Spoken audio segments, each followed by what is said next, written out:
Hi everyone, Ryan here, Ion Capital Solutions. Hope you're doing well.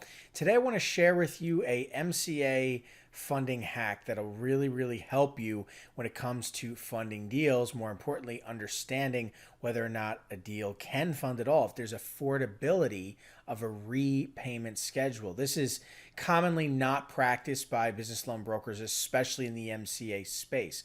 You have to be in the know of whether or not you have a deal on your hands, whether or not the deal is doable. Okay, and it's actually quite easy to do once you understand the formula. What's the formula? I'm going to show you right now. Stick around.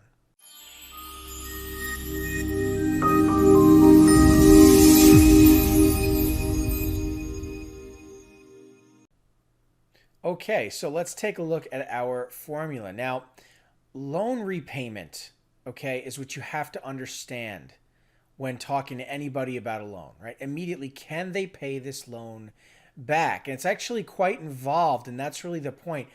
You need to understand the difference between what's affordable and what's just a complete and utter waste of time, because you just know they're never going to be able to pay that money back. You know the lender is going to kill the deal because they can see that they can't pay the money back, right? Or that they know right out of the gate just by punching their calculator whether or not there's a deal. Do you know how to do that? If you don't, you're gambling. You're not loan brokering. You're just gambling. You're putting a quarter in the machine. You're pulling the slot, hoping your winning numbers come up. And that's not a business model. So I'm going to show you exactly how to do it right now. Okay, so let's take a look. It begins with affordability, as I just mentioned, right? Lenders will allow roughly 16 to 18% of a business owner's monthly gross revenue to be paid out to the lenders for repayment of a loan. Okay, this includes their own loan that the lender's willing to provide if the client has additional loans.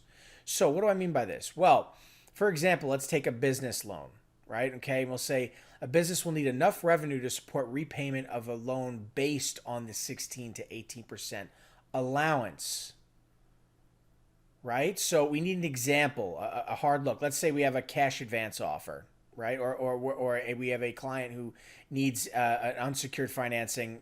Usually it's a cash advance, right? They need $100,000.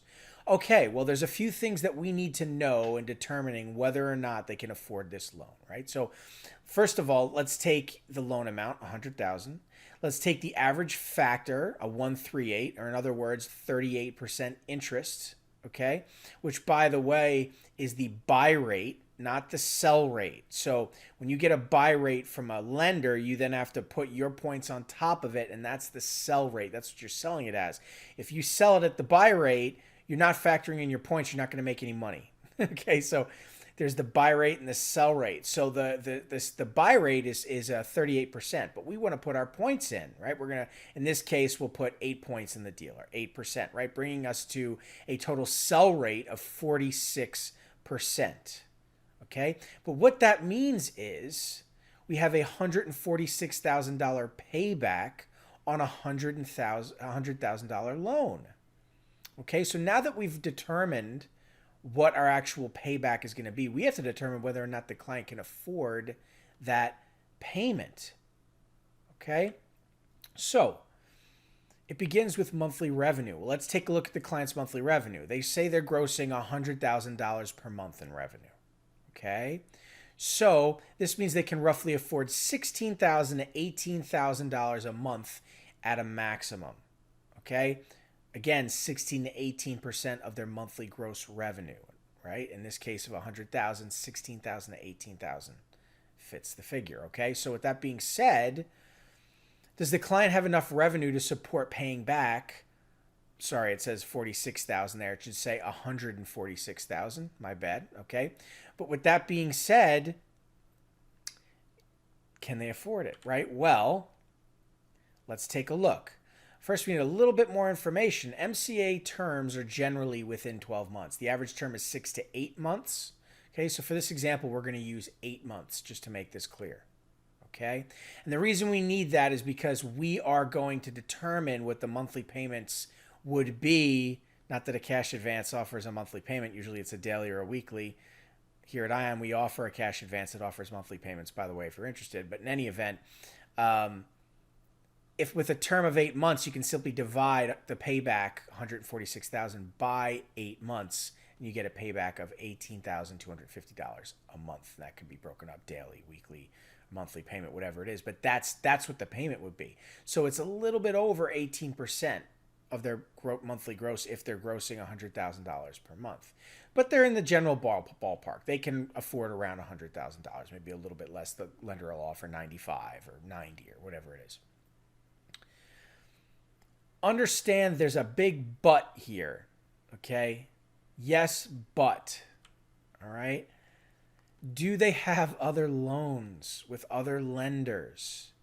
How much are they currently paying per month? Because that's going to factor in their affordability.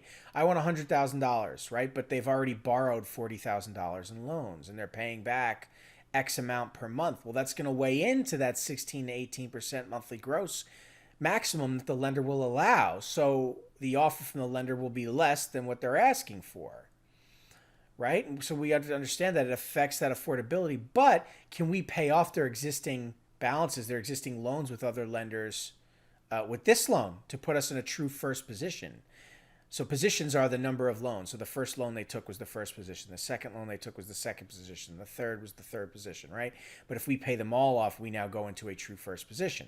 So when it comes to use of funds of a loan, if they wanted to use, say, 50% of that loan to pay off other positions, that's about the maximum the lender will allow. The rest of the use of funds has to go towards the business's growth, right? Otherwise, they're just replacing the other lenders in debt. And if that client was having trouble paying back other lenders, why would they pay this lender back, right? So 50% is usually the maximum that they'll allow for you to pay off additional loans. The rest has got to go towards the business, whatever it is.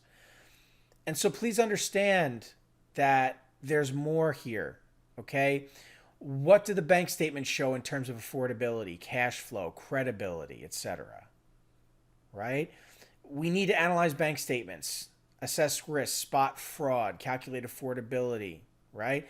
Understand, is their actual revenue $100,000 or is it just their overall deposits? There's a big difference between deposits and revenue, right? Did they get a loan from a lender for $26,000? That's not revenue. That's a loan.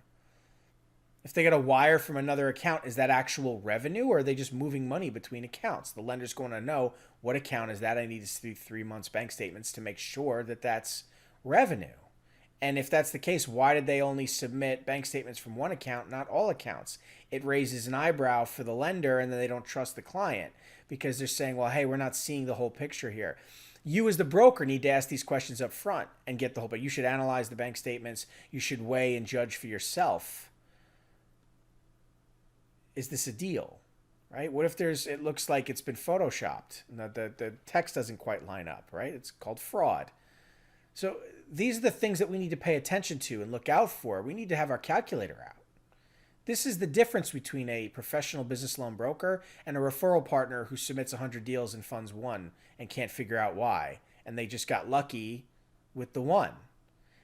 That's not who you want to be if you want to be in this space. You want to be an expert consultant, not a niche product salesperson who's just playing a numbers game.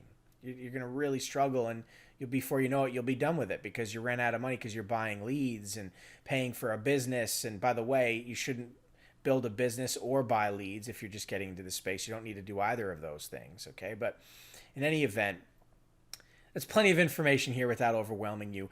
These hacks, this information, this guide will greatly assist you in your qualification process of working with clients, providing merchant cash advances to your clients. So anybody out there in the MCA space who's struggling, here's a free cheat sheet. Okay, there's more to it. If you want to learn more about the loan brokering space, there's a lot more well beyond merchant cash advance. The grass is absolutely greener. Shoot us a message, schedule a call. We'll talk about it. Anyway, thanks so much for your time. Appreciate it. And good luck on your deals. I'll catch you in the next video.